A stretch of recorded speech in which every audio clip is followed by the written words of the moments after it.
There are tons of lists about the best and worst stuff of the year, but what about the most underrated? The TV and movies that nobody talked about. The group chat is here, and we're shining a light on the coulda, woulda, and shoulda of 2024.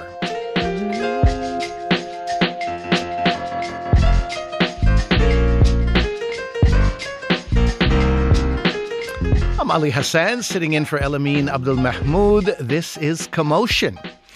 All right. By now, you've seen the best of list. Maybe you've even made time over the holidays to watch some of the best TV and movies of the year. But today is all about the stuff that didn't, for whatever reason, get a lot of attention. Ashley Ray, Rad Simonpillai, and Thomas Leblanc are here with me now to impress upon me and you some of their favorite movies and shows that flew under the radar this year. Welcome to all of you.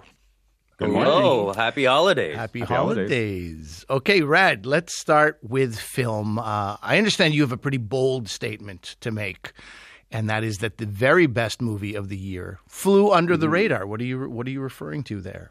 Yeah, so I'm talking about All We Imagine as Light, which is a very small, gentle Indian film from a director who actually hails from documentary, Payal Kapadia.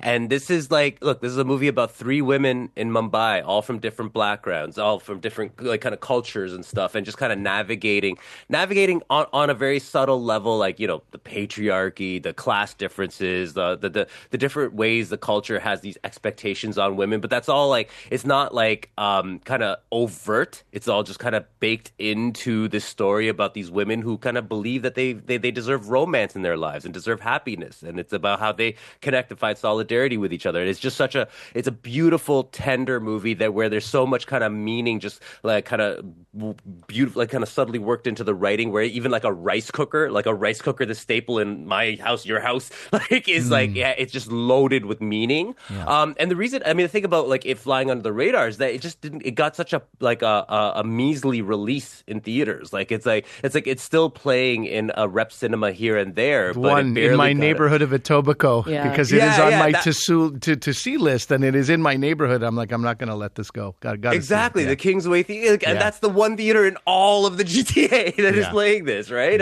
And that's how it's been. And it's interesting because it barely got that theatrical release, but also it kind of got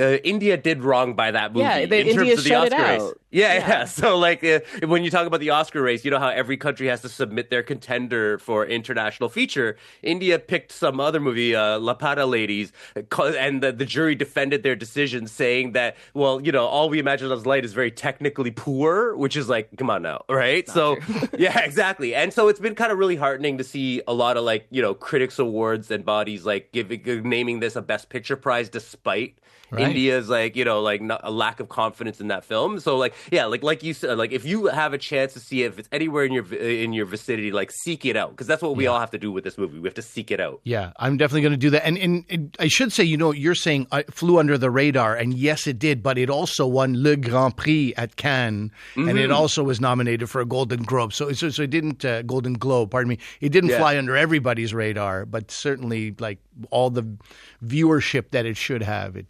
didn't get. Yeah, when I blame myself as well, because I haven't seen it yet. I blame myself too. I was late. I was in Cannes and I didn't see it till a couple months ago. Yeah, so, You're most to blame, I think, Rad. Yeah. Given what you do for a living, you are most to blame. Ashley, what is the movie you want to tell us about, because it did not get enough attention this year? My pick is My Old Ass. I loved this movie with Aubrey Plaza. To me, it signifies sort of the changes in movie watching and streaming. This is a film that if it came out in 2011 would have been a huge comedy hit. Every person would have been like, we got to go see the new Aubrey Plaza movie. Oh my gosh, we're obsessed with her.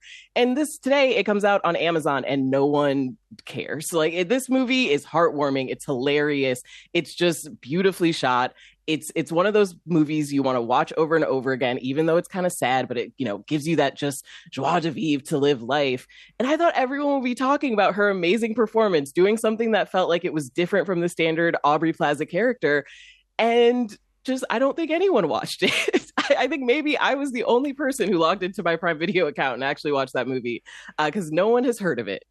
Well, I didn't watch it either. I saw it there, and it's My Old Ass, so I start thinking, was this Robert De Niro's in it? No, it's Aubrey Plaza. It reminded me of the time, now you're a stand-up comic, Ashley. So there was a time, I started comedy in my mid-30s, and there would be these comedians 23 years old who'd be like, yeah, I'm getting old, I'm 23. I'd be like, you have all your hair, you have pecs, you have abs, shut up, you're getting old. So I think I got a little bit of that, past trauma when I saw My Old Ass, and it was about Aubrey Plaza. But given this glowing recommendation, maybe it's But the My Old Ass, it's more of a funny thing. So. Right. But it's also Canadian made, like a Canadian director shot in cottage country here, and I still somehow never got around to it. I'm so sorry, that's Ashley. your I'm people. sorry. I know, I'm doing wrong by everyone right now. And I will say, it is very much about sort of the land that this woman grows up on and stuff, and it is beautiful, like just the sort of landscape shots and stuff. And another reason I thought this would get more attention, it's a really just grown-up role for her. It also has just a fun sci-fi element and drugs in it that people love that. So I thought it was going to be like one of the comedy hits of the year. I thought all it would the boxes. Muskoka, These are great quotes. Sci-fi and drugs. Canada. Yeah, Megan Park is the name of the director too, who directed it in Canada. It's Canadian. Yeah. Well, great. And I thought this would bring back sort of the comedian or just comedy personal movie. I think that's something we've lost recently. It felt good to see it come back. So everyone go watch this movie so they make more comedies. Good. Okay. Well said. An appeal to the people, the comedy lovers in the country. Thomas, you're based in Quebec. You are here to talk about a film that was a big hit in La Belle Provence, but did not land in the rest of Canada. A tale as old as time itself. All right. Let's have a listen here.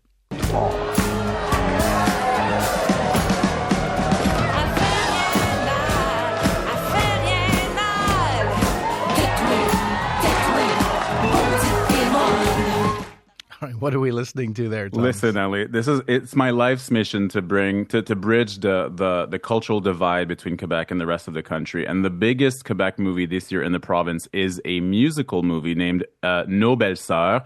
Ali, you grew up around Montreal. You might know the play Les Belles Sœurs from Michel Tremblay. Sure, of course. Yeah, Michel Tremblay is the premier Quebec playwright. This is a play that was written in 1968. It was the first play to be in French-Canadian slang. So not in sort of a normative European French, but, Quebec joual. It's the story of Germaine, who wins at the lottery, and she needs to she wins 1 million stamps that she needs to put in these little notebooks. And she invites all her in-laws, her neighbors, her sister, who are les belles sœurs, so the sister-in-laws. It's a universal tale of envy and sisterhood, and all these women live on the same street, probably the plateau of Montreal. So if you've been to Montreal and you know the area, and this is one of the sort of classic Quebec story that's been turned into a musical. Listen, it's not only Mean Girls, that's, a movie turned into a musical. This is a play turned into a musical about 10 years ago. And this year, the musical was turned into a movie. And it grossed $3.5 million at the box office here in Quebec. It's a really simple story, but the actresses are really, really lovely. It's interesting because it's a lot of Quebec household names, but Rad or Ashley, if you watch this movie, you'll have no idea who these people are. And that's, as a Quebecer, it's so funny and interesting to me. And it was quite popular. I'll be honest, it's not the most inventive or imaginative, especially in terms of direction, but the performances are great. And the songs are written by another Quebec hero. His name is Daniel Bélanger, songwriter from the 90s. And he turned this story into a beautiful musical. And now the musical is even turned into a symphonic show. So listen, the trend of turning IPs into money printing endeavors is not only in the US, but also, I guess, especially here in Quebec. But it's a really, I watched it with my mom, and it's really lovely.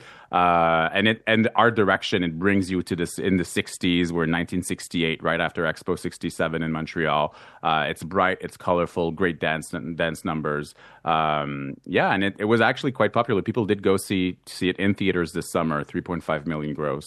So that's pretty good. Only 56 years to turn this play into a movie. We're not jumping on it. And it had to be the musical version. It had to be the musical version. But it's a Quebec classic, and Michel Tremblay is like he is the most prolific Quebec playwright. Sure. Okay, Rad, there's one more film that you think deserves a special mention. That's Juror Number 2 from Clint Eastwood. It was raining when I hit something. I got out the car and I looked around. I checked, I didn't see anything, and I figured it was a deer that ran off.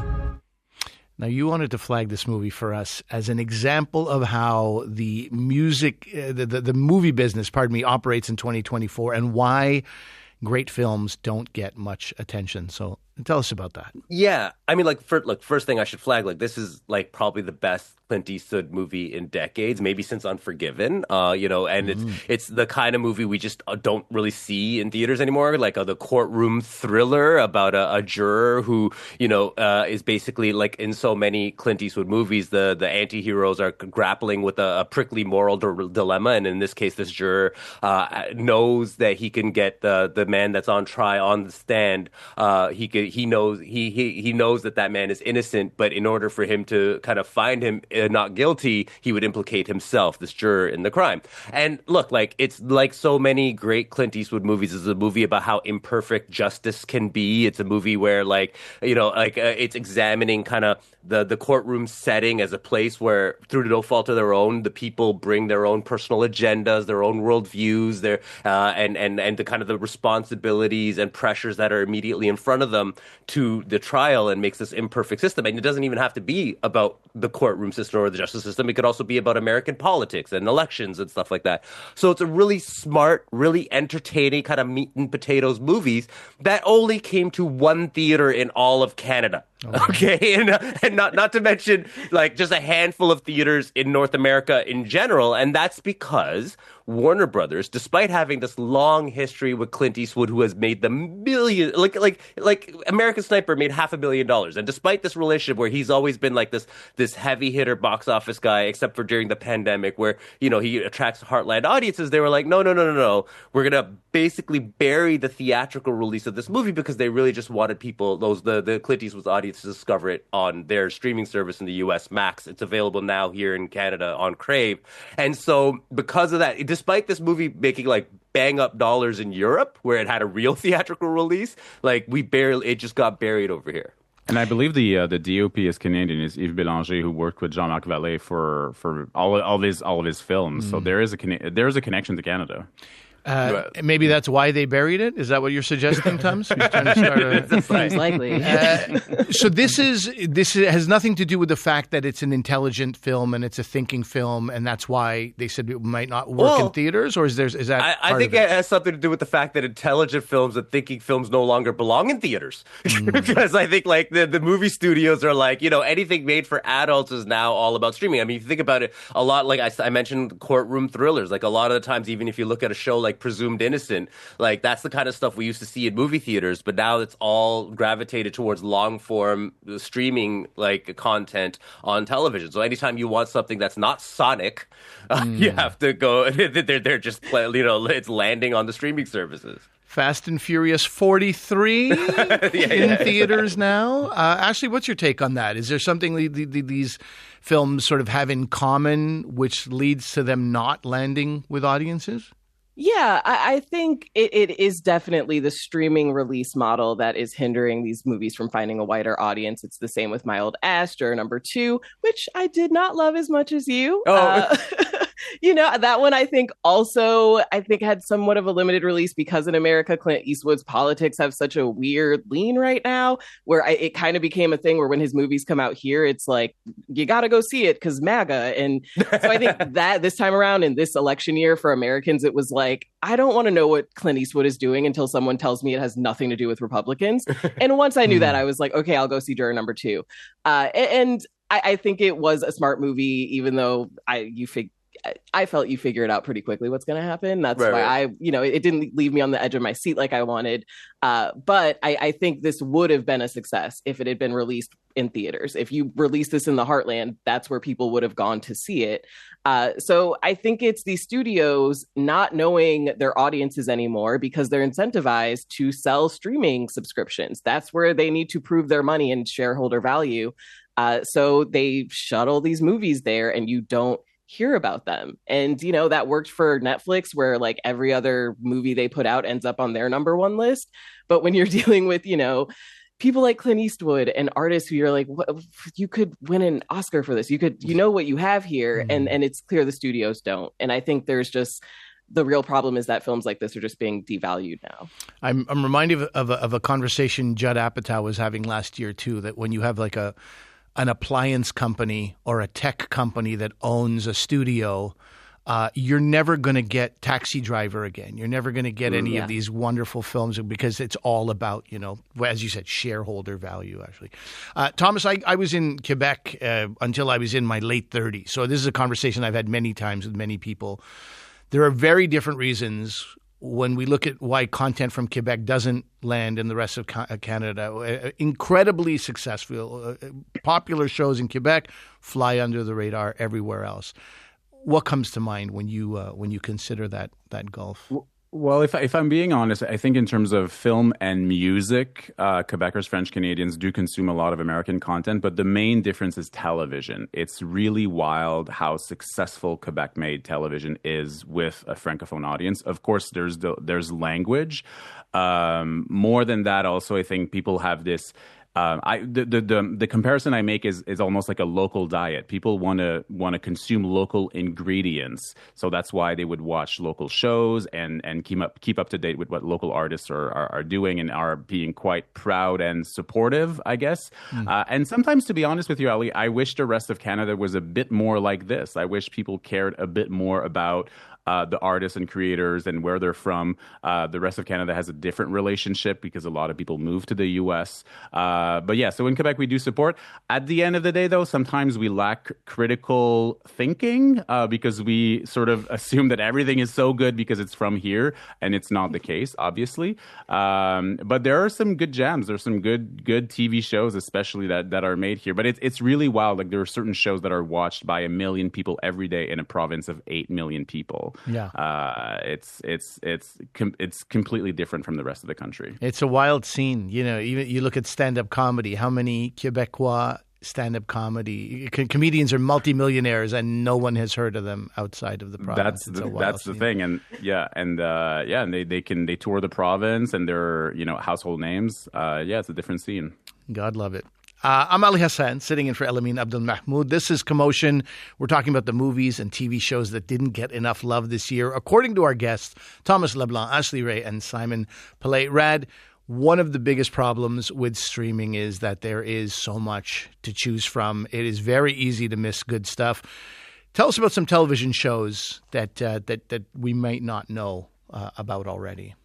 Well, the first one also has a Canadian connection that I'm thinking of is The Sympathizer, which is written, co-created by Don McKellar. Stars has Robert Downey Jr. in its cast, and it's a really smart, loopy kind of political thriller, espionage thriller about a guy that was a spy for North Vietnam, but then he starts working with the South Vietnamese and the Americans, and so he continues spying even when he transplants to the U.S. And literally, I mean, this is like an immigration story. It's about a guy who's mixed race, a guy whose identity is split in multiple ways because of his ethnic identity, because of his cultural identity, because of the immigration process. And he just doesn't know who he's working for between the CIA and the North Vietnamese and whatnot. And it's a really clever, really fun take. But also really grave take on just colonization and the different forms of it, and how we see it even in the movie business. So that was one that I was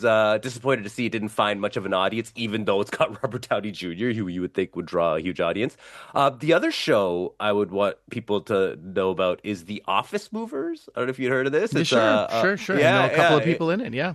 Yeah, oh, there you go. So that, and look, I had so much fun with this. This is a show created by Trey and Jay Richards, a couple of Brampton folk who are so talented, and I feel like they're stars in the making. And it's about a bunch of office movers who are just trying to make ends meet while kind of getting up into shenanigans.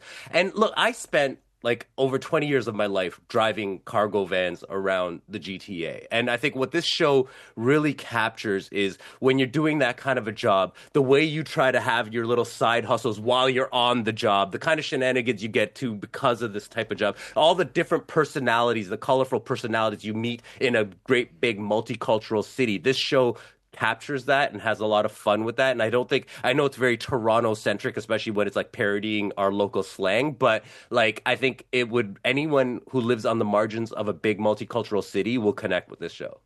Right on. Okay. Ashley, same question to you. What was the most satisfying watch of the year that flew under the radar for the rest of us? Mine is going to be Phantasmus. It was on Max, HBO. It was on both, actually. It did air on TV. Julio Torres put out an entire show this year that no one talked about. It was the weirdest, coolest thing I have ever watched. I want a million seasons. I don't think we even heard if it was renewed or put on hiatus. He had this wonderful movie that came out with Tilda Swinton. It really seemed like moving into this TV show was a natural next step. The way he kind of translated his voice to the TV just was really well done.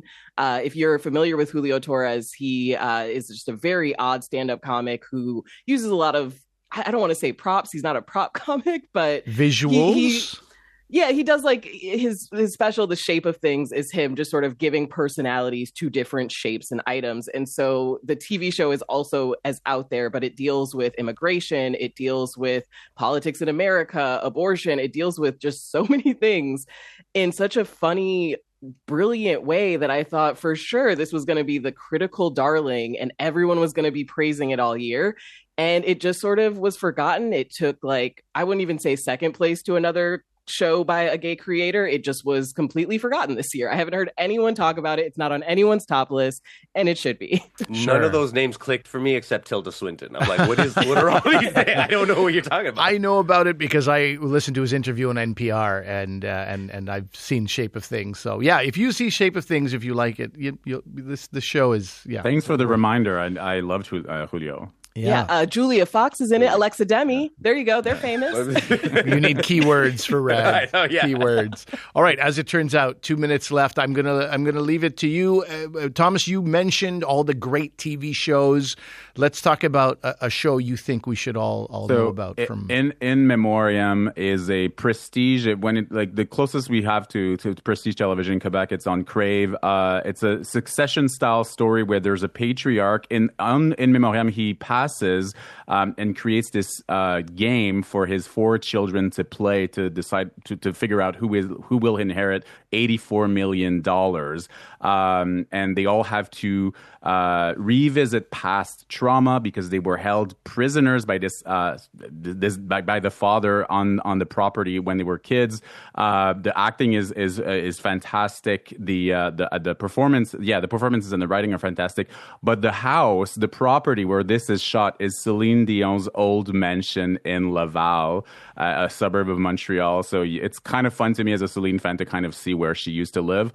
You kind of figure out by the end, it's like 8 episodes what's happened. So if you have Crave in Canada, please watch In Memoriam. There are subtitles if you don't speak French. And Ashley, please get a VPN and try to watch this show. I'm gonna have to because I'm into that one and The Office Movers. I got to check both of those out. Leave no stone unturned. Okay, folks, weekend recommendation, 30 seconds to each of you, something to do this weekend. Thomas Leblanc.